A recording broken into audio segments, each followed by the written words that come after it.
Journal of John Woolman is a literary touchstone that cuts through the noise of modern life, offering a searingly honest account of one man's struggle to live with integrity in a world gone mad.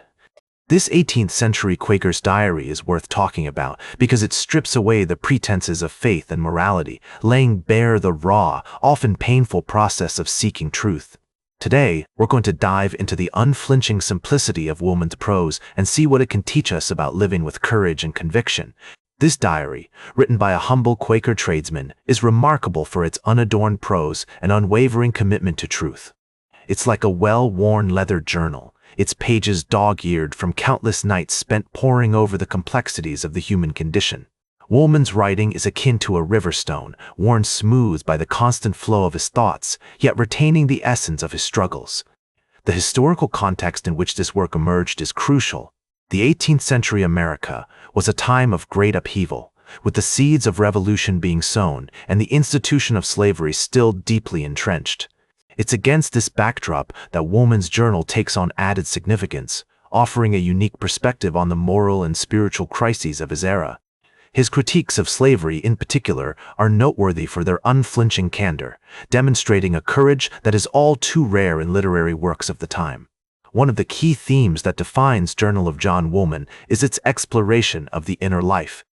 Woolman's struggles with faith, morality, and personal conviction are laid bare, creating a sense of intimacy that's both discomforting and exhilarating. It's like watching a master craftsman at work, his hands moving deftly as he strips away the excess, revealing the beauty in the raw, unvarnished wood. This is a work that eschews ornamentation, instead opting for a directness that's as refreshing as a cold mountain stream. Woolman's use of language is deceptively simple, yet it belies a profound depth. His prose is like a well-honed tool, one that's been tempered by his experiences and sharpened by his convictions. When he writes about the horrors of slavery, his words are akin to a slow-burning fire, igniting a sense of outrage and moral urgency in the reader. It's a powerful reminder that literature can be a potent catalyst for change, a fact that's often overlooked in our more rarefied discussions of literary theory. One of the most striking aspects of Journal of John Woolman is its exploration of the tension between personal conviction and societal expectation.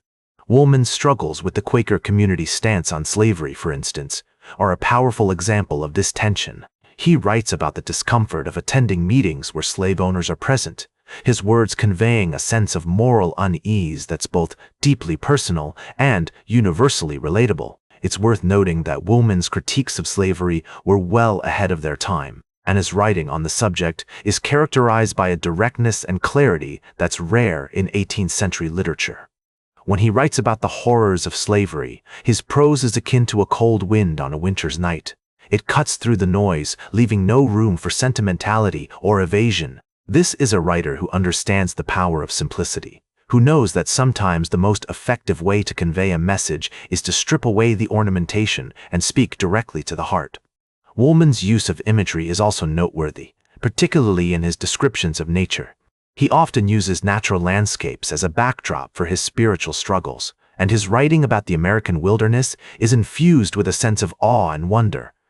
When he describes a sunrise over the Pennsylvania countryside, his words are like a master painter's brushstrokes, bold, evocative, and unafraid to convey the beauty and majesty of the natural world.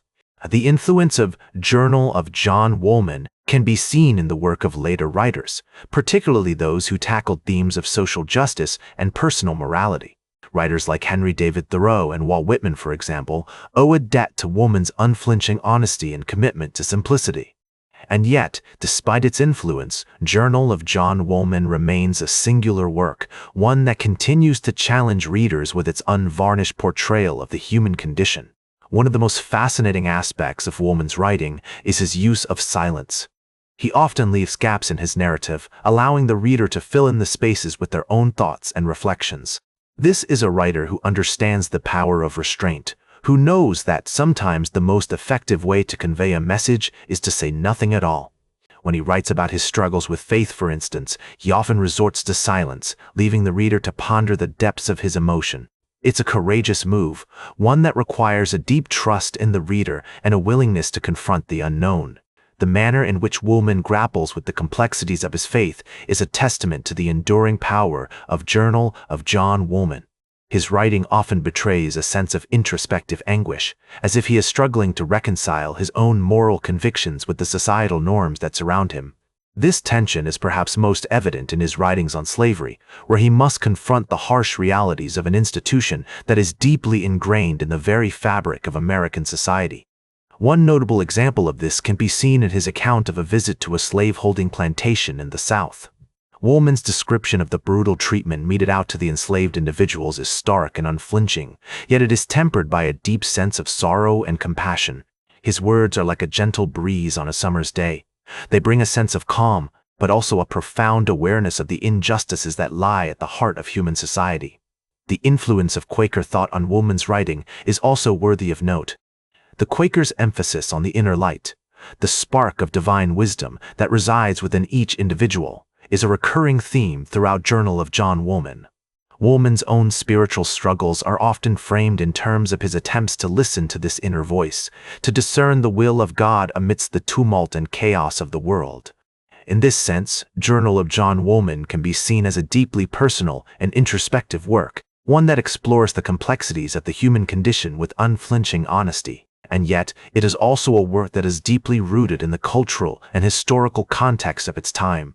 The struggles and debates that Woolman engages with over slavery, faith, and morality are all reflective of the broader social and intellectual currents that were shaping America during the 18th century. The critical reception of Journal of John Woolman has been marked by a deep appreciation for its literary and historical significance. Scholars such as Rufus Jones and Edwin Bronner have written extensively on the work, highlighting its importance as a window into the spiritual and cultural landscape of colonial America.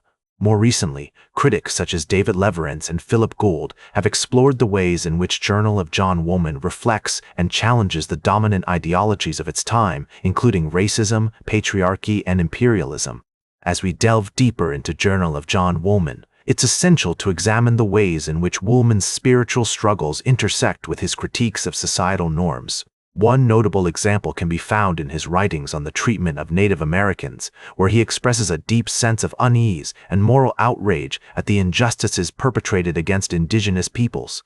This is evident in his account of a meeting with a group of Native American leaders, where he grapples with the complexities of cultural exchange and the legacy of colonialism. Woolman's engagement with these issues reflects the broader intellectual currents of his time, including the influence of Enlightenment thought and the emergence of abolitionist movements. Scholars such as David Bryan Davis have highlighted the significance of Woolman's writings in this context, arguing that they represent a crucial moment in the development of American intellectual history. The literary devices employed by Woolman also warrant close attention, particularly his use of imagery and symbolism to convey moral and spiritual truths. For instance, his descriptions of the natural world often serve as a backdrop for reflections on the human condition, as seen in his account of a journey through the wilderness, where he encounters a majestic mountain range that inspires awe and introspection. In terms of critical reception, Journal of John Woolman has been subject to a range of interpretations, from Rufus Jones's early assessment of the work as a quintessential expression of Quaker spirituality to more recent critiques by scholars such as Jean Murray Walker, who have highlighted the complexities and nuances of Woolman's thought. These diverse perspectives reflect the richness and depth of the work, which continues to inspire new generations of readers and scholars.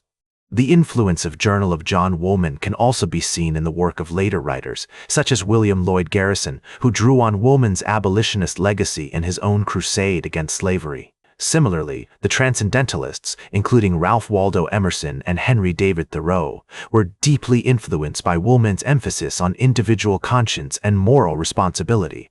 Woolman's writings continue to resonate with readers today, offering a profound reminder that our choices have consequences and that the pursuit of justice and compassion is a fundamental aspect of the human experience.